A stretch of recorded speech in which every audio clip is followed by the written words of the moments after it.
সংবিধান রক্ষার দাবিতে মালদা মুসলিম মাইনরিটি ফোরামের আন্দোলন চলছে, চলবে।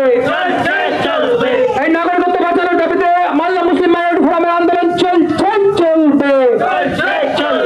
এই রাষ্ট্রীয় চক্রান্তের বিরুদ্ধে আমাদের আন্দোলন চলছে, চলবে। এই সাম্প্রদায়িকতার বিরুদ্ধে আমাদের আন্দোলন চলছে, চলবে। মালদা জেলায় 9 লক্ষ ভোটার বিচারাধীন হলো কেন? কমিশন তুমি জবাব দাও। মালদা জেলায় 9 লক্ষ ভোট বিচারাধীন হলো কেন? কমিশন তুমি জবাব দাও। এই মালদা জেলায় 9 লক্ষ ভোট বিচারাধীন হলো কেন? কমিশন তুমি জবাব দাও। আন্ডার এডুকেশনের নামে ডিভোটার করান চক্রান্ত মানছি না, মানব না।